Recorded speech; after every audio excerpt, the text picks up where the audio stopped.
Hello and welcome to Dragon Puppet. My name is Thomas and today we are doing another retro review, this time looking at the 2nd edition Orks Codex. So here it is, the 2nd edition Orks Codex from 1994 with a lovely piece of Mark Gibbons artwork on the front. As you can see there, we've got a little dark angel who's not faring too well. The 2nd edition artwork, as I said before, is my favourite era of artwork for 40k. This is the same piece of artwork here on my mat, as you can see. The colours are just so vibrant and it captures the kind of chaos and the scale of 40k in a way that I find really fun and exciting. But anyway, let's crack on with the review. So, as with all these old codexes, the inside cover shows some miniatures in the middle of a game with some really old school terrain. I love this kind of old 2nd, 3rd edition style terrain, which you clearly just kind of made out of bits and bobs. It's not like the modern terrain that is punched out of a sprue or designed by in a computer. It's sort of made out of wood and card and scraps, and it has a certain charm to it. And I think I might do a video soon of like making some old 2nd edition terrain, just because I think it looks really fun, and it'll be a fun little video, a fun little project to do. Yeah, as I said, this is the 2nd edition codex, so that is 1994. The rules are by Jervis Johnson. Most of the artwork in here is John Blanche, with a bit of Wayne England and Mark Gibbons as well. It's only 88 pages long, so quite a bit shorter than the current Orks Codex, which is over 100 pages, I'm pretty sure. But they still pack a lot into this codex. There's our first piece of John Blanche artwork. So we start with some origins of the Orks and talking about where they came from. This talks about the Brain Boys, who were the kind of leader caste of Orks back a long time ago that died out and left the warrior caste, which is the Orks we know today, in charge. It just talks about how the Ork race used to be a very different thing back when it was formed.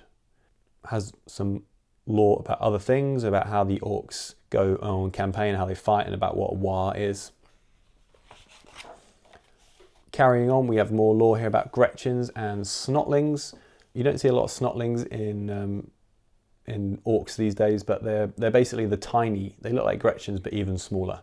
Where the Gretchens are kind of like the servants of the Orks, the Snotlings are kind of like their pets. You do see Snotlings on models occasionally, but they're not really, they're not as prevalent in the game as they were back in 2nd edition.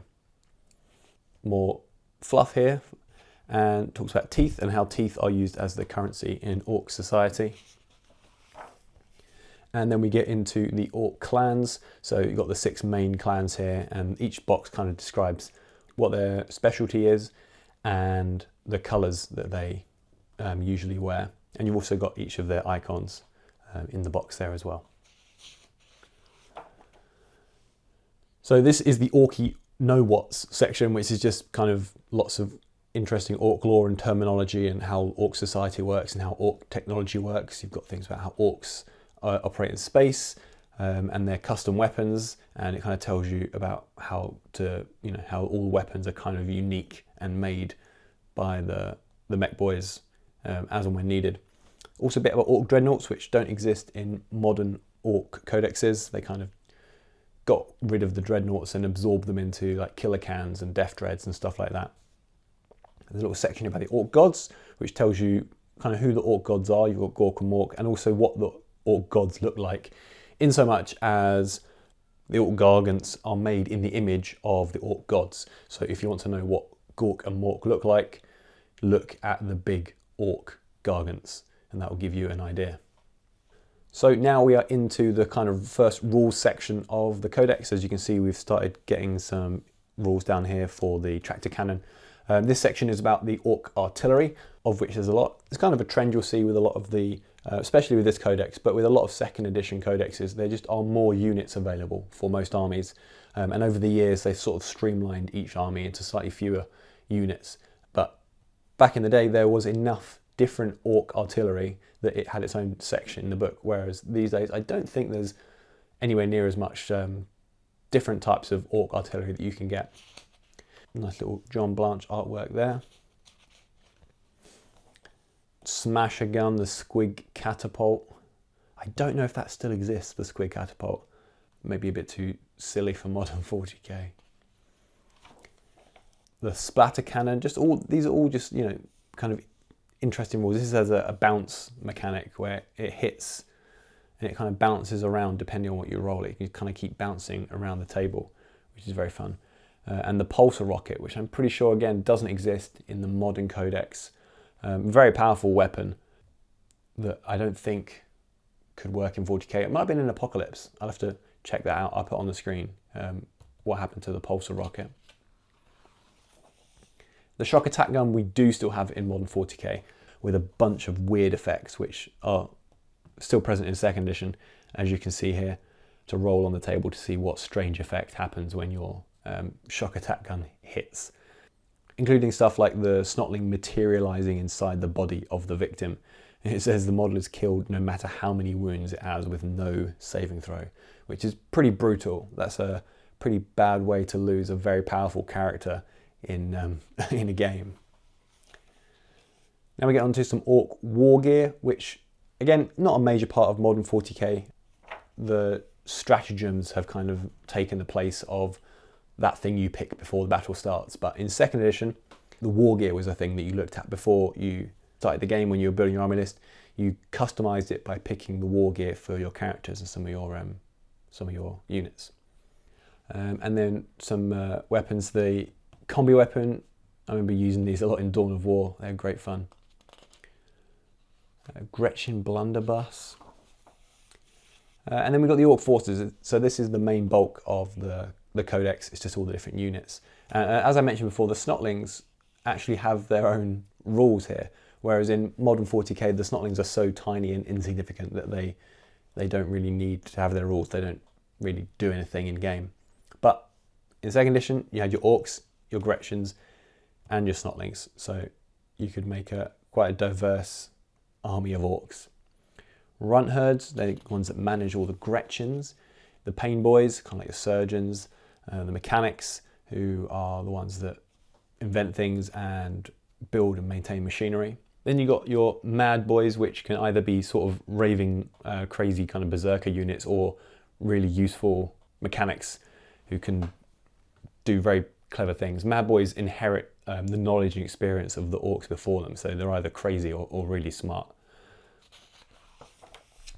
And we've got double spread on the weird boys and the weird boy warp heads. The warp heads are the kind of even more powerful weird boys, or the weird boys that really enjoy and embrace being connected to the warp. So they are extra powerful and extra dangerous. You've got Ork boar boys, which are, again, don't exist in the modern codex. They kind of look a bit fantasy when you look at them, because they are just orcs on the back of boars, which is probably why they're not in the modern list, because they just don't fit the modern 40k aesthetic. And you've also got Ogrins, which were available as sort of like a, they could take them as mercenaries. So these are the same Ogrins that you get in the Imperial Guard. They're technically humans, but they could be taken in the Ork armies, because I guess Ogrins kind of match that Ork attitude and that Ork mentality. So you could take them in your Ork army if you paid them well enough. Another piece of great John Blanche artwork. There's a big dreadnought there, or a killer can in the background. Two little short stories there, both kind of focused on the miserable lives of Gretchens and Snotlings. Quite entertaining little short stories. Then we've got the Blood Axe Commandos, which this guy looks almost exactly like one of the commandos in the Kill Team, the first Kill Team box set, with his little beanie. Really cool. Mark Gibbons, you can see Mark Gibbons' little signature there. And the Storm Boys, wearing their kind of World War II era, or World War I maybe even, no, more like World War II era helmets. With the, definitely World War I era grenades. And then, unfortunately, as you can see here, my codex had a bit of a spillage, paint spillage back in the day, which kind of ruined a few of those banners. But as with the Angels of Death codex that I talked about a few weeks ago, the banners were a big part of 2nd edition, and they're a big part of the hobby as well. You photocopy these and print them out and paint them. and all your characters would have their own unique banners, which you could, which made 40k the tabletop look really fun, and it really singled out the characters and the sergeants on the tabletop. Obviously, these days the models themselves are very dynamic, and the characters stand out because they're on big dynamic bases with big poses, and like sometimes they've even got like kind of like a mini little narrative going on in the actual model. Whereas back in second edition, the characters were not significantly bigger, and the bases certainly were just standard bases. So to make your characters and your sergeants stand out, everyone had banners. And I really like banners. A lot of when I make armies, I try and always include banners on them because I think they look really cool, and I think it's a core kind of part of the 40k aesthetic. Talking of the characters, here we have Ghazghkull Thraka, who is the biggest, baddest orc that you can field on the tabletop. The modern Ghazghkull Thraka model is humongous compared to this one. But of course, when this came out, that was the biggest orc model you could get. Ghazghkull has always been the biggest orc model available. It's just that over time, with size creep, Ghazghkull's just got bigger and bigger. But there he is with his little... And I've never spotted that before, but I think the Gretchen has a name, Makari or Macari, carrying his boss pole. I'll have to look that up. But that might be a named Gretchen. And then we have Zodgrod Wartsnagger, who is a renegade runtmaster, a character that you can't get in the modern game. As far as I know, I don't think he's in the modern codex. There's certainly not been a model for him in a long time, but he's really cool. The runtmasters and the runt herds are kind of taking a bit of a backseat, I think, because they just don't really fit in with the kind of very mechanical. I think they've lent more into the mech boys and moved away from the runt masters and stuff like that. But a pretty cool character with a great little banner as well. And here we've got some more heavy metal showcasing of showing some of the paintwork and different uniforms. The commandos there, as you can see, with all their little beanies and their camouflage. And then the Storm Boys, again, sporting a kind of weirdly early 20th century kind of German uniform aesthetic, which they have abandoned in modern 40k. I guess for a few reasons, but probably a good choice. The drill boss even has this sort of like commissar, very fascist hat on, which obviously they still have 4 commissars in the Imperium, but the Orks have moved away from that, I think. And then more of this great second edition terrain, just made out of bits and bobs. Really cool. Look, see, everyone has banners, as it should be. Here we've got some Evil Sons guns and some Evil Sons artillery. The next few pages showing the different Orc clans. So Evil Sons is the red and yellow. You've got Bad Moon here with their black, yellow and blue. I love this colour scheme. There's a shock attack gun. So these little snotlings are the ammunition for this gun, where it gets fired out across the battlefield. Here are the Goths, very popular warband, black and red, very good colour scheme. Some freebooters there, who are the sort of the renegade, don't belong to any clan, kind of pirate aesthetic orcs.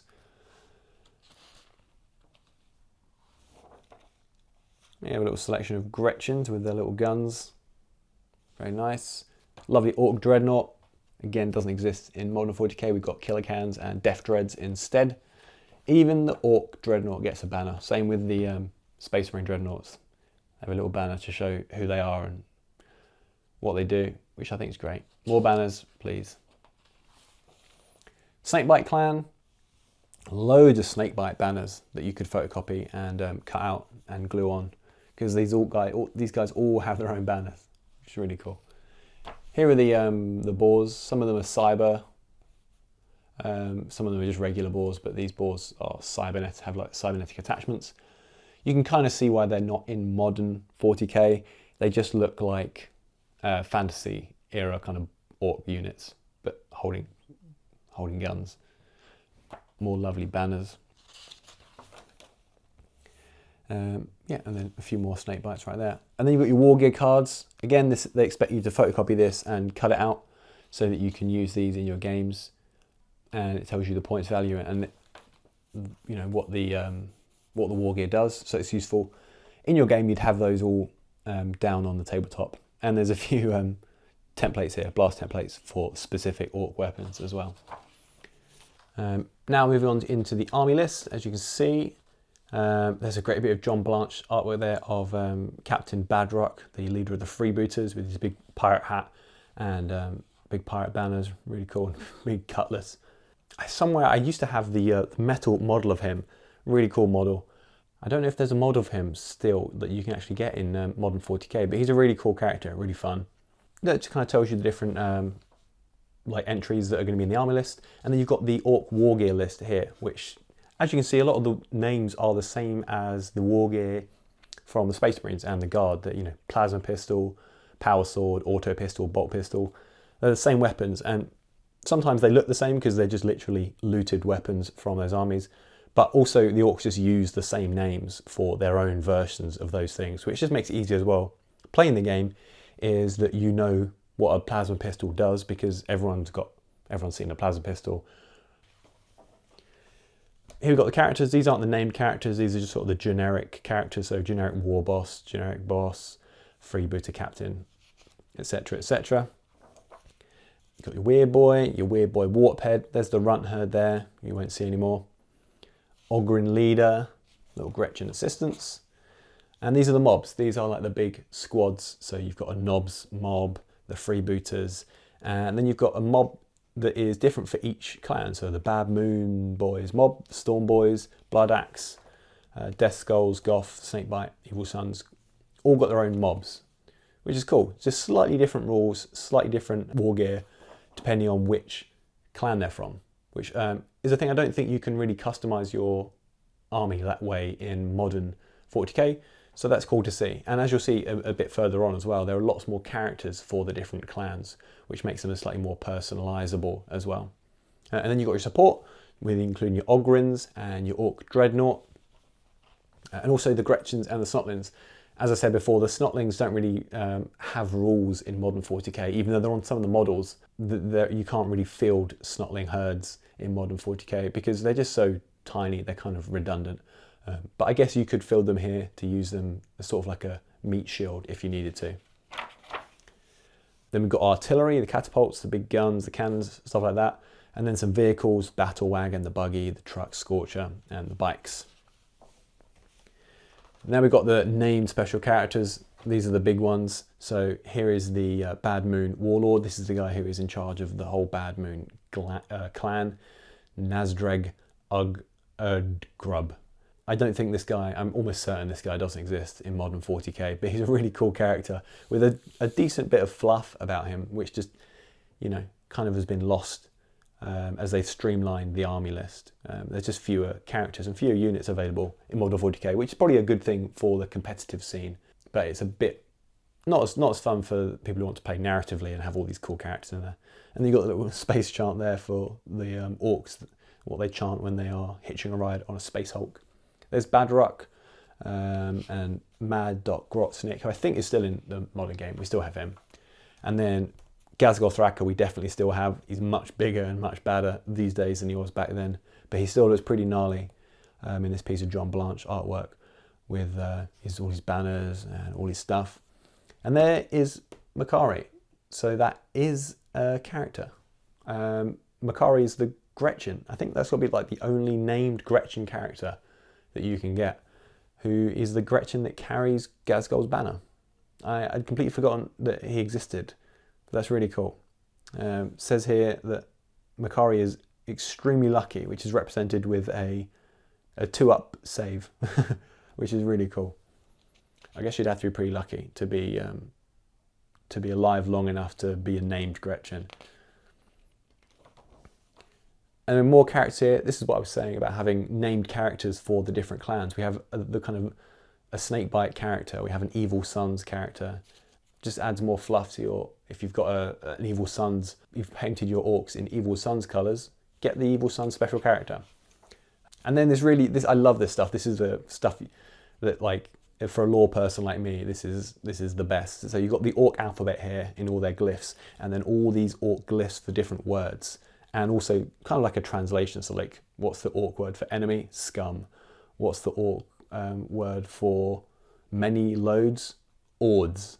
You know, this is fun stuff. And you could use these if you're making your own banners, because banners were such a big part of the game back in the day. If you were making your own custom characters with special banners, you could make sure that the banners actually had on them like the right glyphs to say a message or tell a story. Or if you're making terrain and you wanted to put signs up or warnings or stuff, you can refer to this, and you can make these, because they're such easy to replicate shapes as well. You could easily make a big banner or a piece of orc terrain with these on, which is really cool.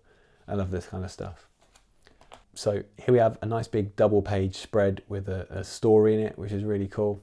This is a story about some interesting shenanigans that a runt herd and his Gretchen get into, but we won't get into that right now. And then we've got a little page here about orc tactics. So this just kind of tells you how, some ideas about how you should play with your orc army on the battlefield, and like what kind of tactics and battle styles work for the orc army. And then we've got the catalogue, which again we saw in the Angel of Death Codex that I did a few weeks ago. So at the end of all the codexes, you would have the catalogue because you wanted these parts. Then you could mail order them, and you can mail order them very specifically. So you can just get like the banner pole or just the boar boy's torso, all the different parts, which is a really fun way, especially for conversions. I guess you could use it for repairs as well. If you damaged or you lost a piece, you could just order that one piece. But for conversions, it was really fun because you could just buy that one piece you needed, and then you could use the other pieces that you already had from your spare parts and your bits box. There's all the like little artillery. There's the big orc dreadnought. This whole thing was metal. It weighed like a ton. You could do a lot of damage with one of these old orc dreadnoughts. And if you dropped it on your toe, you're in trouble. And yet, like I say, you can buy all these parts separately. So if you just want a hatch, you could just order a hatch. You could use that in loads of different conversions. These big claws, you could easily attach that to other things if you needed to. There's those fascist orcs. Loads of little Gretchens. A few plastic pieces.